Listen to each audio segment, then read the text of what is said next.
So the entire weight of the British security state is brought to bear against an insurgent organization that never numbered more than 600 people. And that is able to bring the British government to the negotiating table and extract enormous concessions in the 1990s.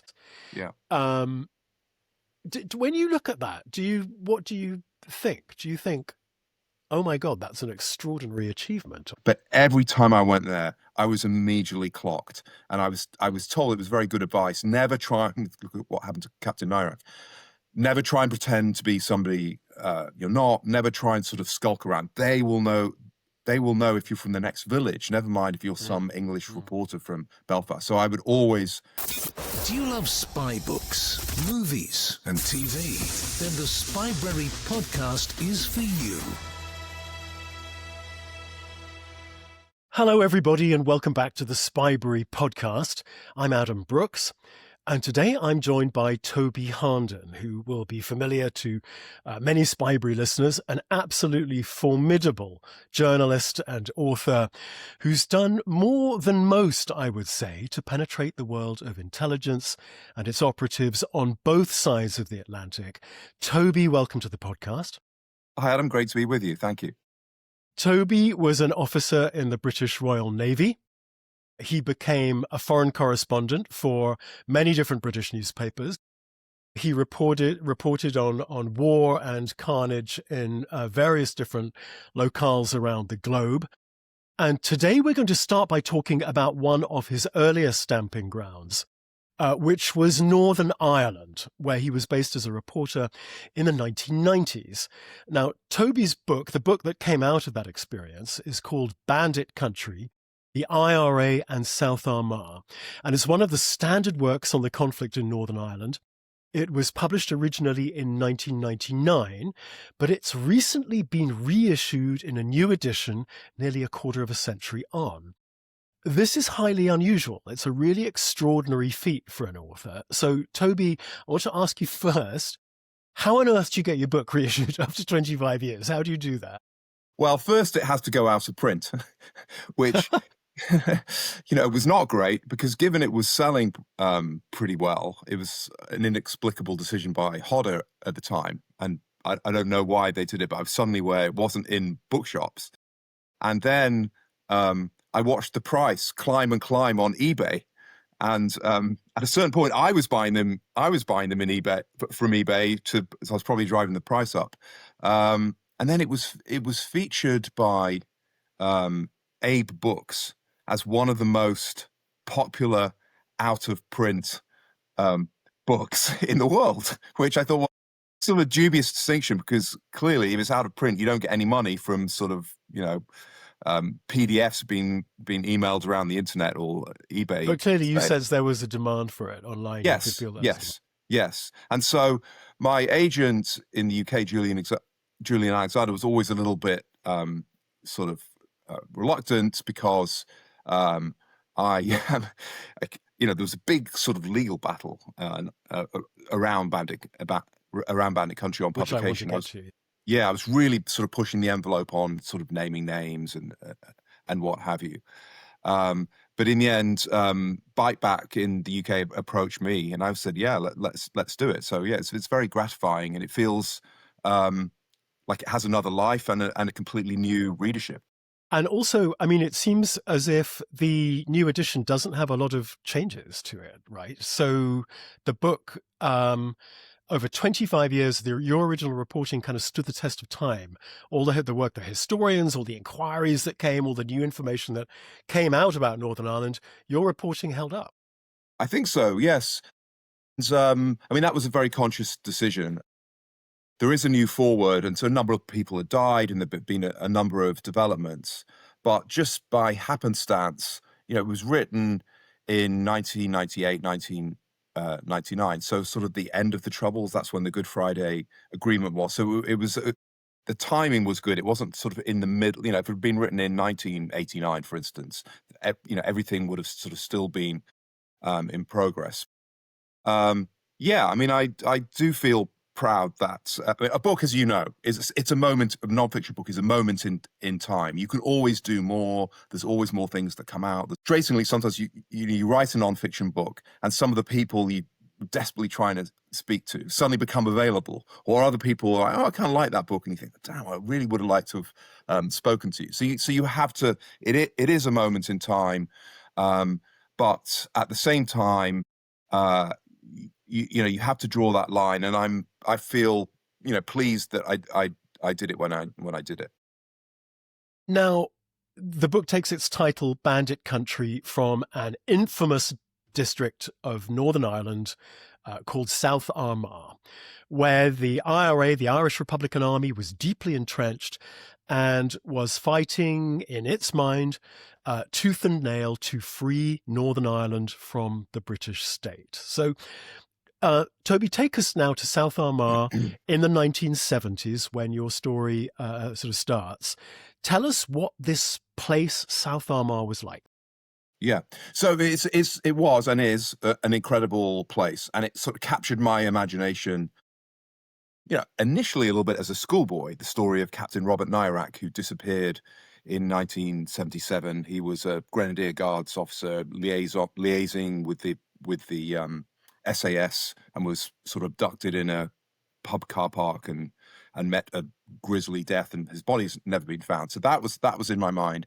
And then when I arrived in Northern Ireland, in Belfast, in 1996, as a sort of a young reporter, I was in my late 20s. I'd just left the Navy a couple of years before. It was this sort of place of sort of dark mystery. And at the time, there was an IRA sniper team. In fact, it turned out there were two sniper teams that were killing British soldiers and RUC police officers at sometimes quite long distances with 50 caliber rifles acquired in the United States. There was this mythical figure, Slab Murphy, Thomas Slab Murphy. Yeah.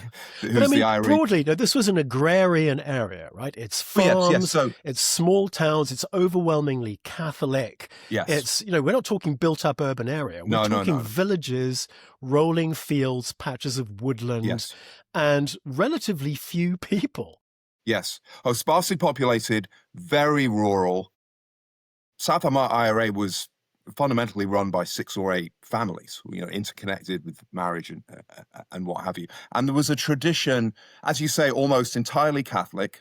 So a very, if you like, kind of pure fight there, because there was relatively little sectarianism, because there were no Protestants. There were some absolutely notorious incidents of from both sides of Protestants killing Catholics, but that tends to be on the fringes of South Armagh, sort of towards the north. But generally speaking, it was a sort of a rural guerrilla fight, a bit like sort of the Viet Cong and the Americans in Vietnam, between the South Armagh Brigade of the IRA, who drew their roots from rebellion and smuggling and using the border. I mean, there was always the Boundary Commission in 1920 that drew the border, debated where to draw it, and there were views at the time that it was drawn in the wrong place. That South Armagh should have been to the south of the border.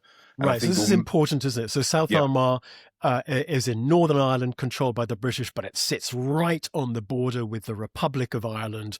And so you've got all that tension and all that movement across the border, a safe haven for the IRA in the south. And they are able to make use of the border in extraordinary ways. But let me ask you this. For both the IRA, who are operating in South Armagh, and for the British Army and the police, this is a very intelligence-led conflict, isn't it? Like any insurgency, intelligence gathering on both sides is absolutely central to what they do. And you talk a lot about it in the book. Tell us a little bit about how the IRA went about gathering its intelligence.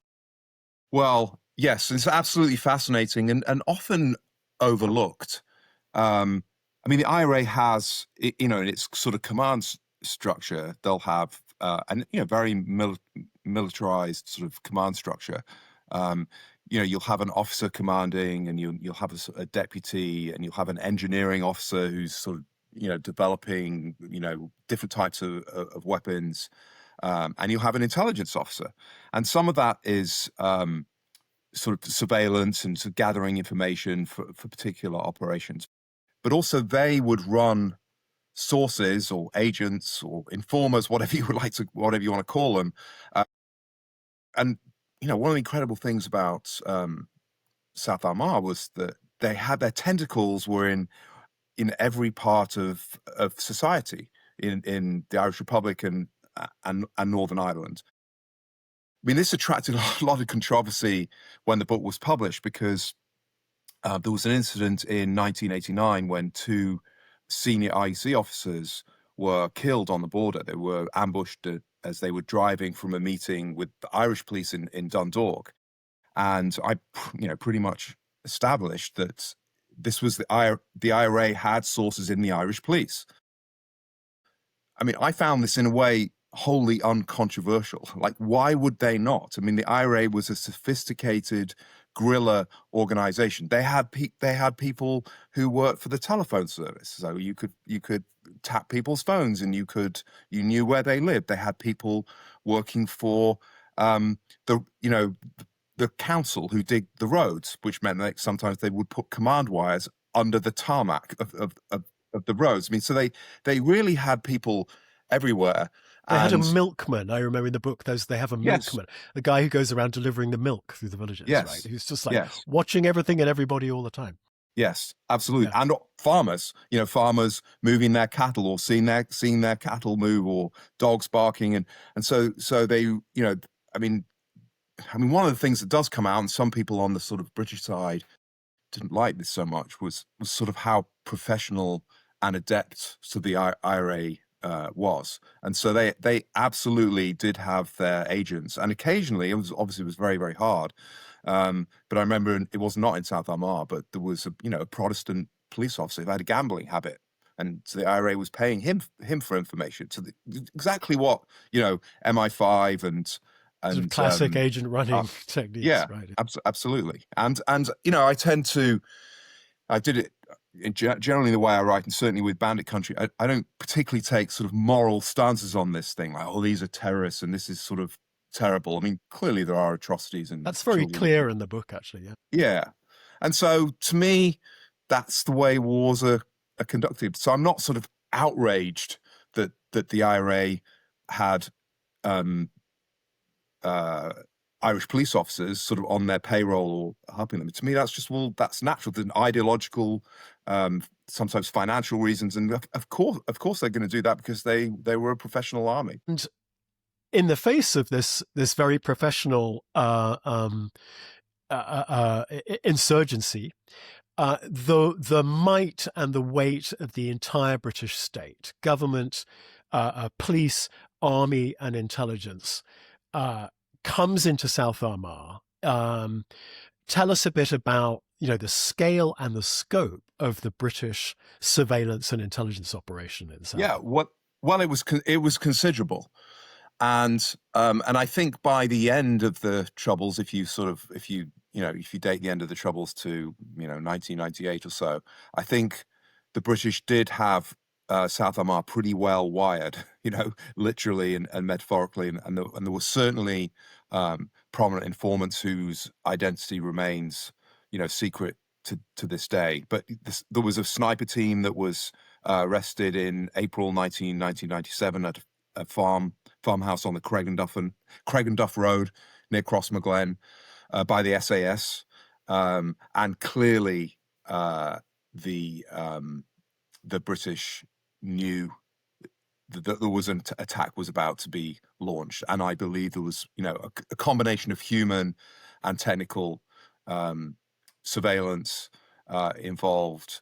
And you said there were relatively few people there, so that if you know who's involved, even at a very low level, once people start moving, and you kind of the line sort of cross, this person's moving, this person's moving, this person's moving, then that an operation, sniper operation is about to be launched. And part of this is done with this extraordinary physical surveillance, these massive watchtowers that the British build in South Armagh. This is really odd. I mean, this feels to me like a sort of alternate reality, that you have these colossal fortified watchtowers with cameras and searchlights and electronic surveillance, garrisoned by dozens and dozens of troops, just kind of dropped down in the countryside with a view to doing blanket surveillance. I mean, what was happening here? What were these things about? Well, South Armagh was so the SAS came into Northern Ireland in 1976, and immediately went to South Armagh.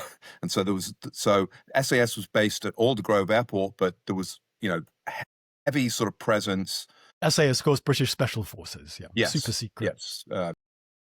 Special Air Service. So the equivalent of Delta Force, in the United States. So Tier 1 special operations. And so they were extensively in South Armagh. At the same time, you had a huge push to recruit human sources. It was very, very difficult in such an enclosed area, rural area where people know each other's business. Everyone knows each other. And every time, and I was sort of told about this before I went there, but every time I went there, I was immediately clocked. And I was told, it was very good advice, never try, look at what happened to Captain Myrick, never try and pretend to be somebody you're not, never try and sort of skulk around. They will know if you're from the next village, never mind if you're some English reporter from Belfast. So I would always sort of go up to the front of any event or whatever, and sort of almost announce myself, shake hands with the Sinn Féin councillor, so people knew who I was, kind of what I was doing, and so I wouldn't be some like strange person sort of trying to lurk in the shadows at the back. But you had the SAS. Was it scary, or was it okay? Were they all right with journalists, or were you an object of suspicion? I was an object of suspicion. It's hard to I don't know quite how to put it. It wasn't scary, but my nerves were always on edge. And I never, and again, this was advice given to me, never be complacent. Never just think, oh, it's just fine. Never completely relax. I mean, sometimes, one of the things about Republican events is how late they would be. So I remember turning up to. This is an event run by Republicans like the Sinn Féin party, or people who publicly advocate for leaving the United Kingdom.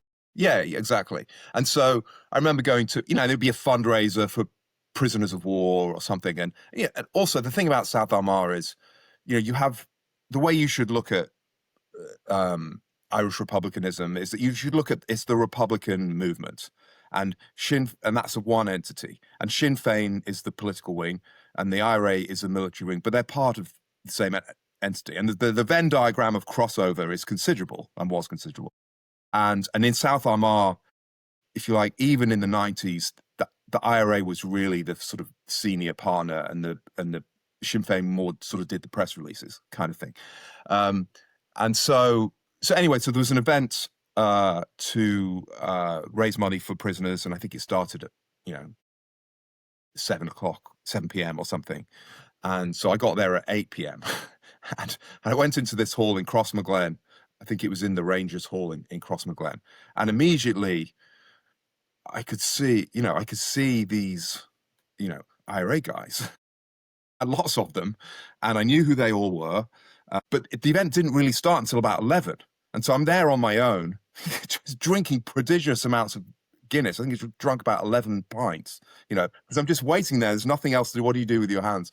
I remember ordering a pint, and this guy kind of just, nodded at me and smiles and says, how are you doing? Something. I'm like, okay, that's Sean Eugene O'Callaghan, who's convicted of, so it's kind of a surreal moment and place to be. And I was certainly always ready to just leave.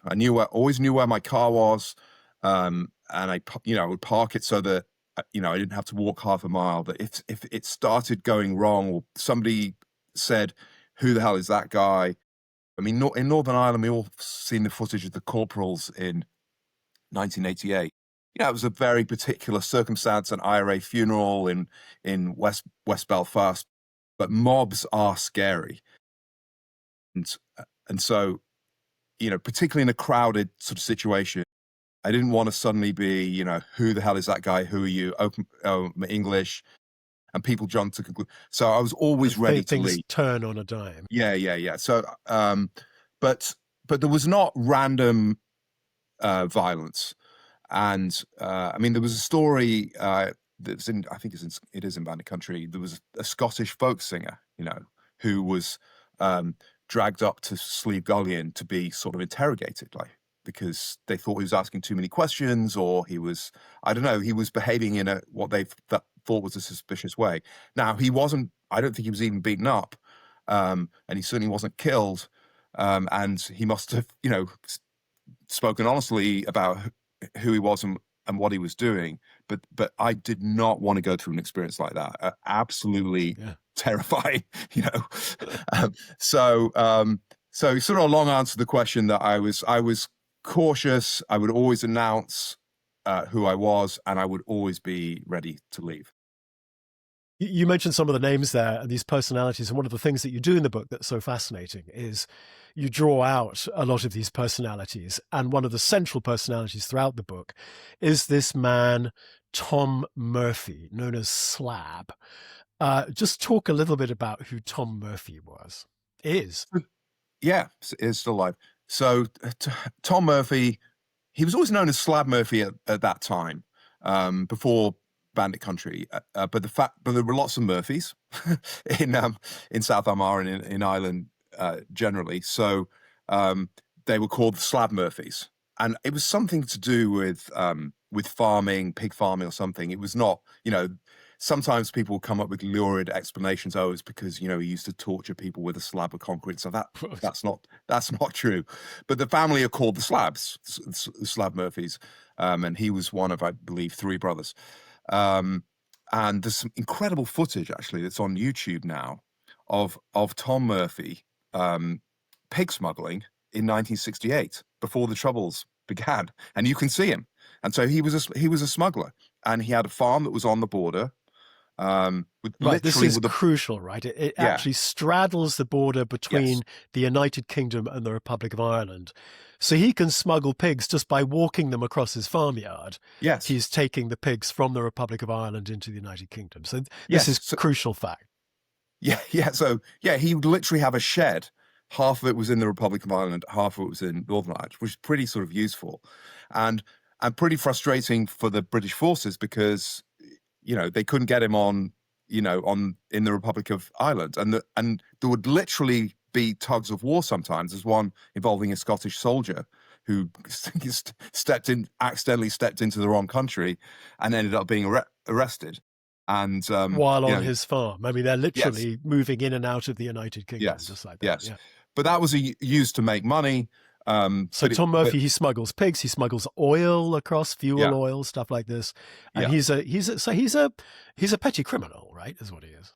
Yeah, well, more a criminal than a petty criminal, because I think he was a pretty wealthy man. Right. Success, yeah, exactly. But yes, and so the IRA, which is not to say the IRA are all criminals. I mean, obviously, technically they are, because they're an illegal army and they're fighting a war against the state. But all of the techniques of using the land and using the border, they existed before the Troubles, but the IRA used them, and so there was this sort of effortless sort of transition. And Tom Murphy, that's fascinating, made money for himself as well as for the IRA, and so the two sort of went hand in hand, and are hard to sort of separate with him. But he became the IRA's chief of staff.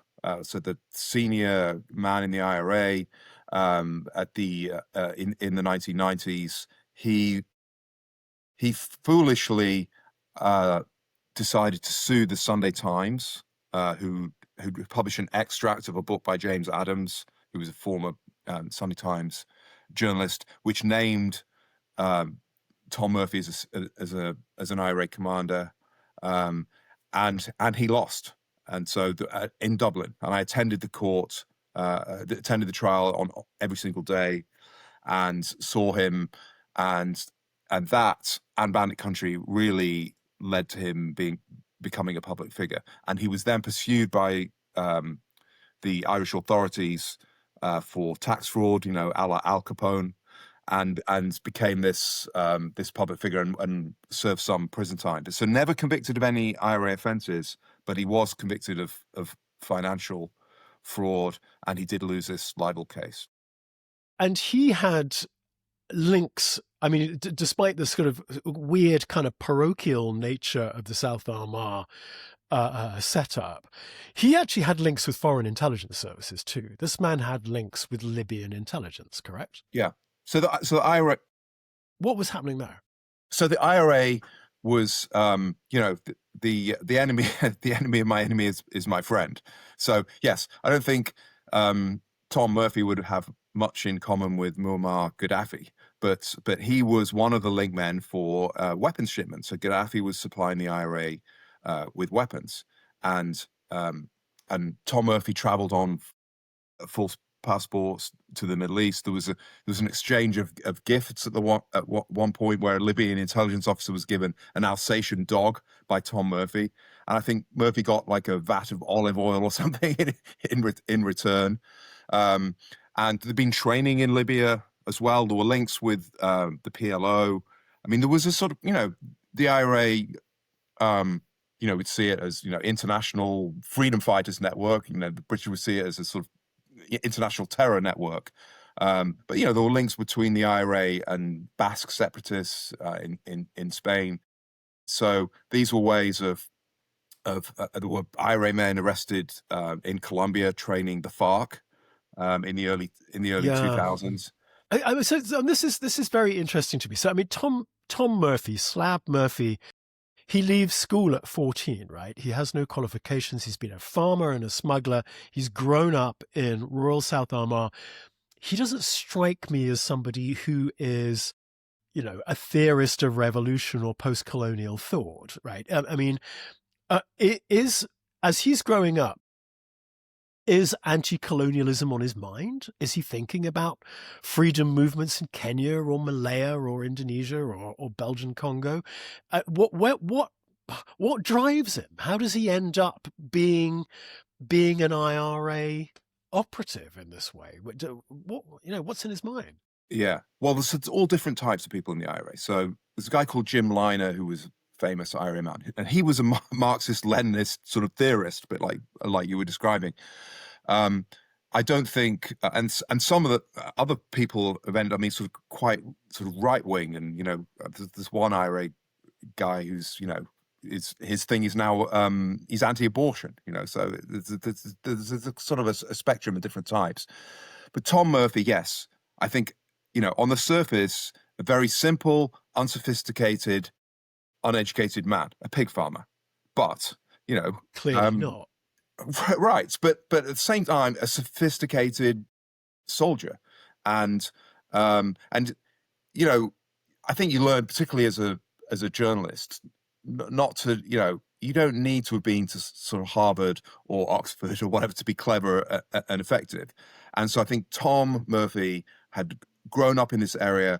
I don't know about resistance to the British. I'm sure that was part of it, but I think it's just more generally a resistance to authority because when Tom Murphy was growing up, there would have been very little kind of evidence of the British state in South Armagh. I mean, with the watchtowers and the surveillance and the army and the police and the helicopters, it became much more so later on. That was largely through the actions of Tom Murphy. But I think, it's a bit like, the best sniper in the world, might be a guy who grew up in Alabama shooting squirrels, and but did the love of the Irish Republic kind of burn in his heart? Would his life have been realized had Ireland been united? Did he care? I mean, what did he care about? I don't know.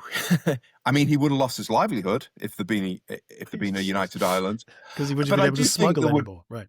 Yeah, exactly. So, but I think he always would have been it's such a hypothetical, but even in a united Ireland, he'd been a powerful landowner and figure. I think it's not so much certainly not in the head, maybe not even in the heart, but I think from that sort of background, every sort of fiber of your being would be Irish and anti-British in terms of, you know, an occupation, and the sort of the affront to people like Tom Murphy in South Armagh, which is almost completely Catholic, very unlike any part of Britain, and no affinity with Britain in the way that, you know, people in Belfast or Derry might have. I mean, complete anathema. So I think it would have been just kind of a generalized fury against the British. a personal affront at anything to do with British that impinged on his ordinary life. Is it also, you talked about the sort of history of rebellion in South Armagh too. That's kind of also in their blood. Yes. Oh, absolutely. So, I mean, it predates even the border. So there was, rebels in the 1880s. There was a thing called the Cross-Maglen conspiracy. I mean, I got deep into the history, and I love the history. And a really good kind of source for the book was a guy called Jim McAllister, who was a Sinn Féin councillor, former IRA man. I mean, maybe may have been technically still in the IRA, probably was, but he was not an operative at the time. Jim eventually, I mean, he opposed the Good Friday Agreement. I remember a former colleague of yours, Nick Bryant, and we were in Cross-Maglen, and we were talking to Jim McAllister just after the Good Friday Agreement, which he described as bollocks to us.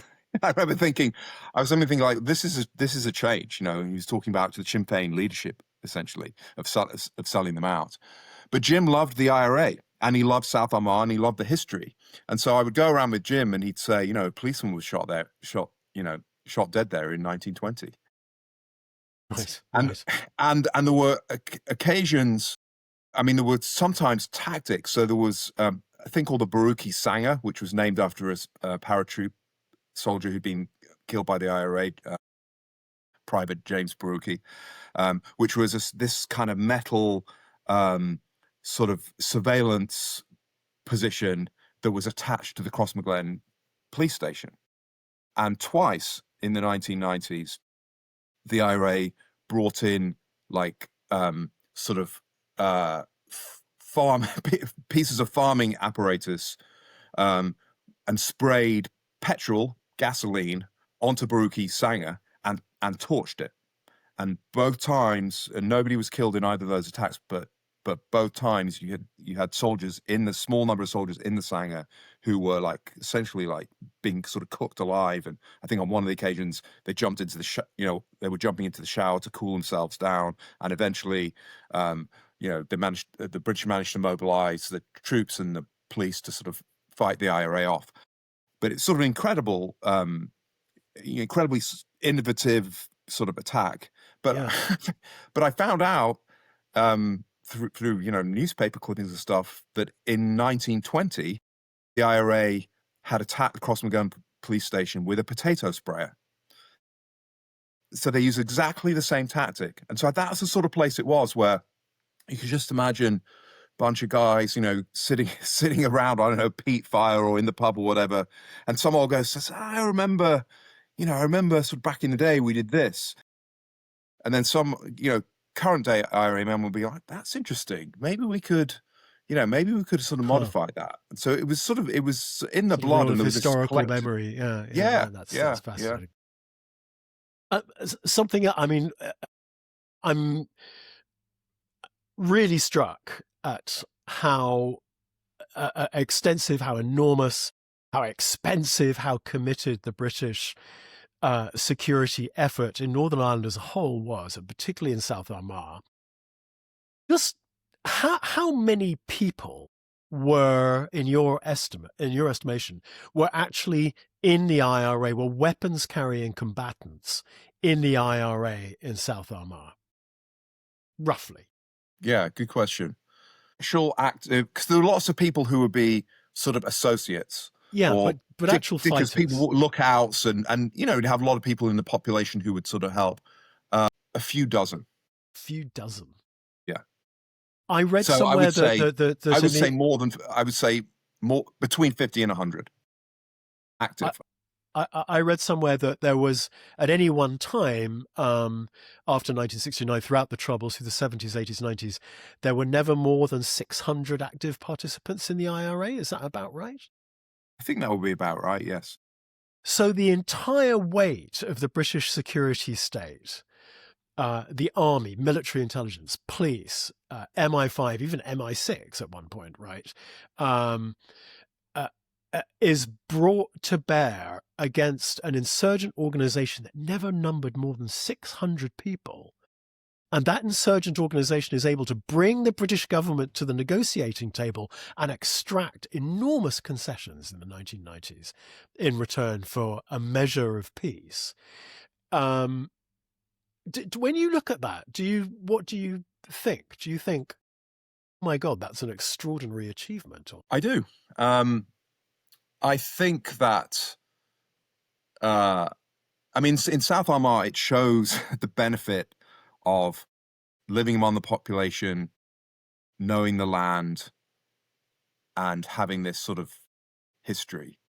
Whereas the British, certainly in terms of the army, they're changing every sort of 6 months or so, and they're always outsiders. And I guess it's sort of asymmetric warfare. I mean, we've seen it. I saw it later on in Iraq and Afghanistan. In Helmand, a bunch of guys in sandals, killing Americans and British and blowing up vehicles and what have you. I think one of the incredible things about Northern Ireland was, the British spoke the language. And also, IRA men, generally speaking, did not want to die, and they did not want to get captured. And they had scruples about other civilians too. Yes. Now, that varied. Yeah, it varied depending on what was going on. And so I remember, notorious Kings Mills massacre in 1975.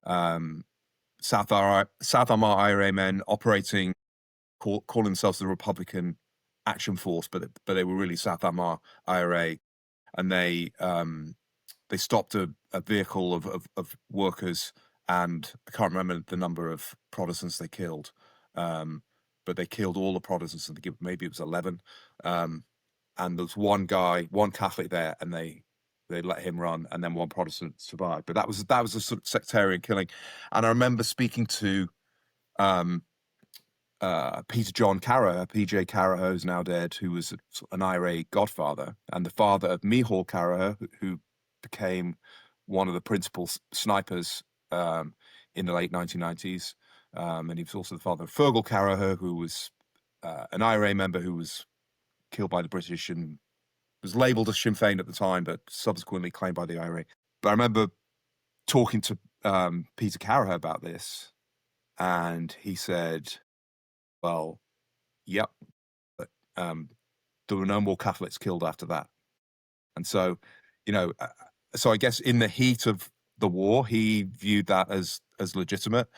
I should just also say they were extraordinarily unscrupulous when it came to their campaign on the English mainland, planting, bombs in pubs, the Ideal Home exhibition, and, slaughtering civilians absolutely without any scruple at all. I mean, that's a very... But they, they saw it as well.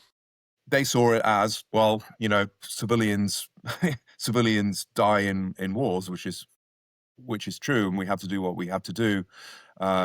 But I don't think, and also there was a tactical problem with killing civilians. It was not sort of popular, didn't help their cause. So yes, they generally speaking did not want to kill large numbers of civilians. And the death toll in the Troubles was not as, given it went on for 25 years, was not that high. Yeah. It's about 3,500 people in total, right? Something like that. Yeah. Coming back to the intelligence kind of side of the story for a minute. What do you think were the larger lessons that the intelligence agencies took away from Northern Ireland? What did they learn any lessons? Did anything like stick from the Northern Ireland experience, do you think? Well, certain basic things like rounding people up, rounding suspects up and interning them, which happened in the early 70s, was not a good idea, because you turn a population against you, and you're sort of recruiting sergeant for the organization. I think there was some high profile actions, like the Loughgall ambush in East Tyrone, where there's a bunch of IRA men killed during an attack on an IEC station. The IRA members killed in Gibraltar. And if you contrast that with what happened in April 1997, when they certainly could have killed, the SAS certainly could have killed an entire IRA team, sniper team, who had killed lots of British soldiers and IEC men. And so they would have had, certainly in their own eyes, moral justification, if not eagerness to do it, but they didn't. And so I think that there's a realization that, easy wins and and killing people and taking people off the battlefield, the sort of body count approach to counterinsurgency, is not always the best way. And I also think, and that the real sort of untold story, I guess, of the Troubles is just the value of human sources, agents and informers. And I know there are people still living there who are regarded as heroes by MI5 and the British state for what they did as agents for the British. Obviously, there are some who are resettled, and those people will be regarded as traitors by certainly anybody that was associated with the IRA. So I think are their lives still in danger, do you think, from the IRA if they were found? I think sort of by definition. Now the IRA says it doesn't exist.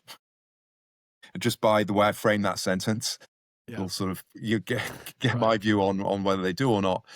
There is not an active war going on, and so informers like Eamon Collins, who was a source of mine, who I knew very well, was a former IRA member who turned supergrass.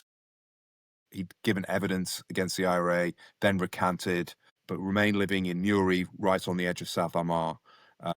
Was a sort of at times he would be a fan of the IRA, at times he would be a critic. But anyway, he was brutally murdered with sort of knives and screwdrivers and stuff, I think, in 1998. That was sort of an extreme example. But generally, people nowadays will be more like to be exiled. They'd be told to, leave Northern Ireland and never come back. But certainly, I think if a major informant who had been in a senior position, and certainly their lives would be in danger if they were sort of unmasked, even at this point. Moving on to some of your other writing, which has taken us into the world of intelligence. You wrote First Casualty, the untold story of CIA's mission to avenge 9/11. It's a very striking account of CIA's involvement in Afghanistan. And I believe that you've got a new book underway that's also going to talk about CIA and the intelligence community. Just tell us a little bit about that. Yeah, sure.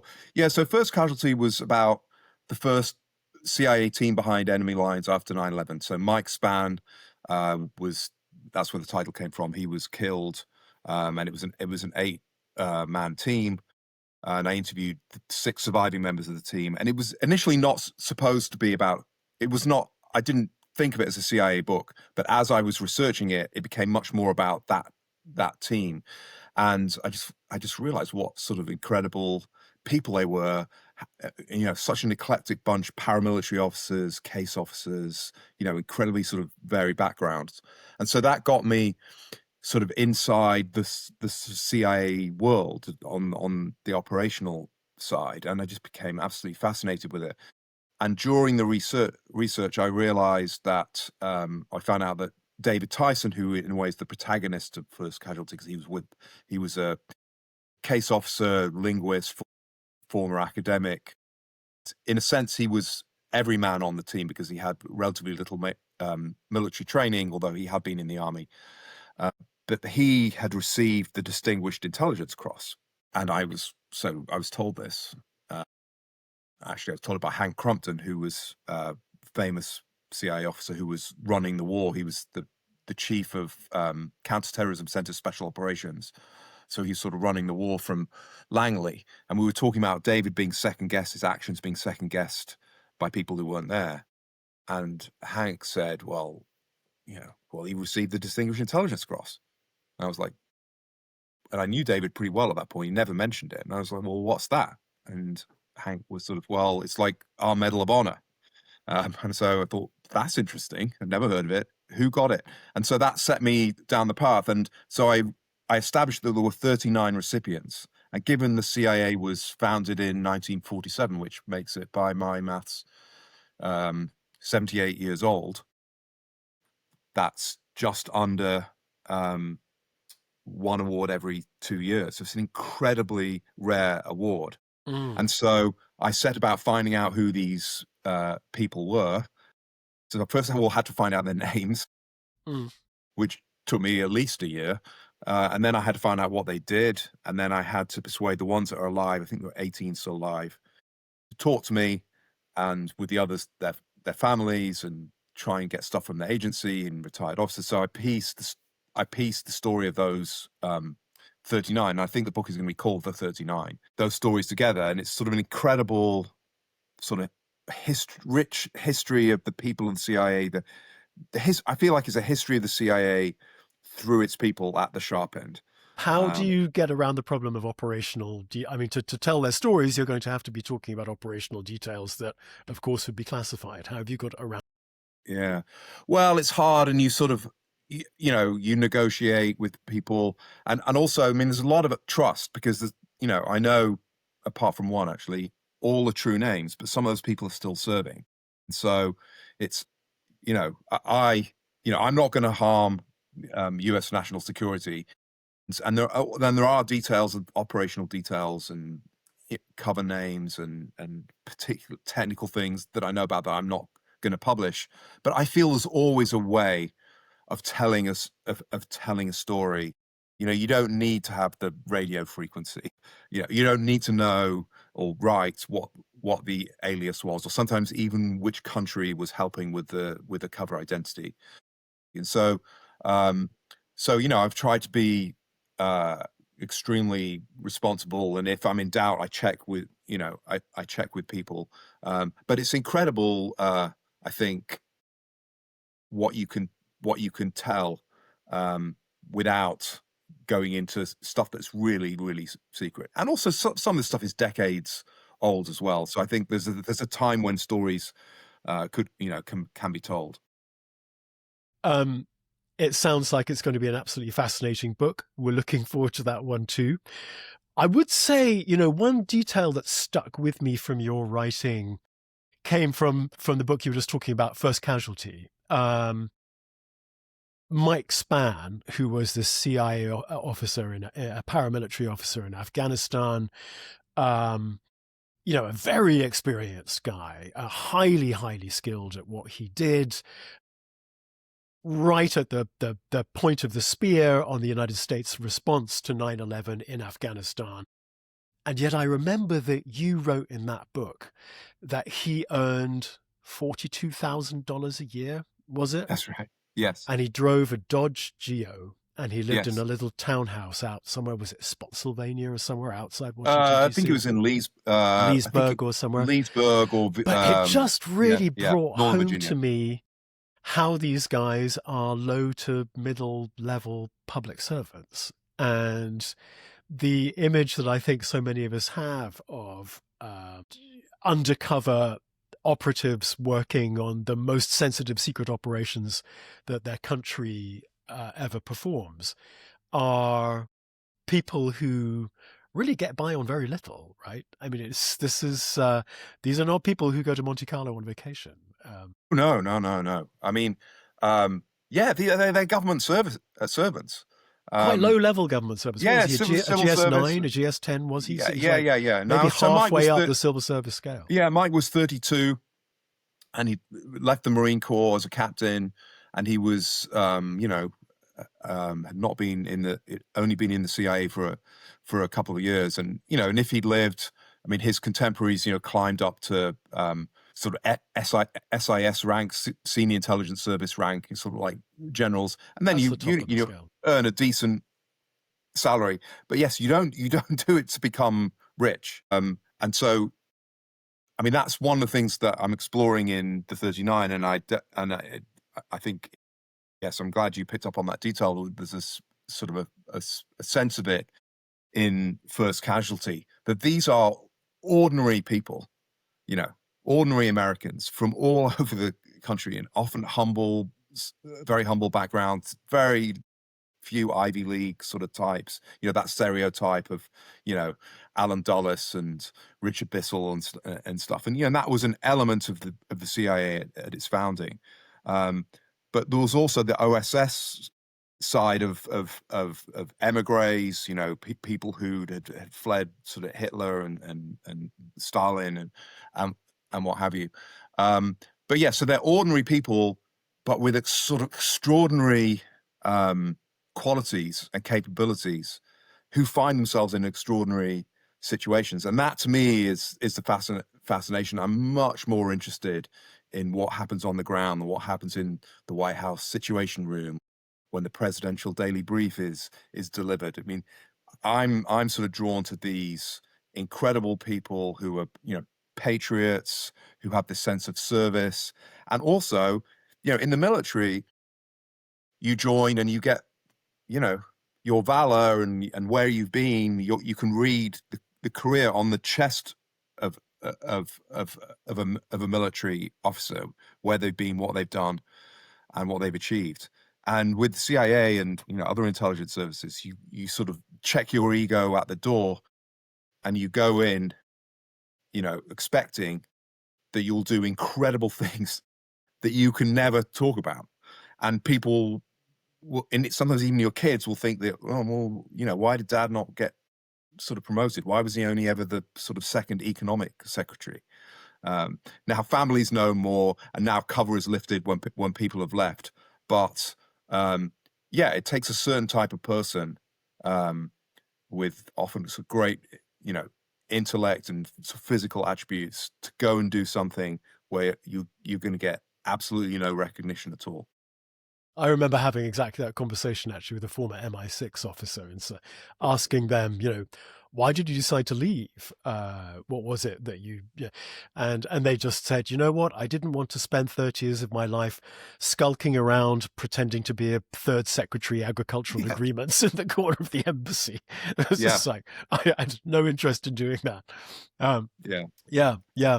Toby, it's been an absolute pleasure. Let me just quickly remind everybody, the book we've been talking about is Bandit Country.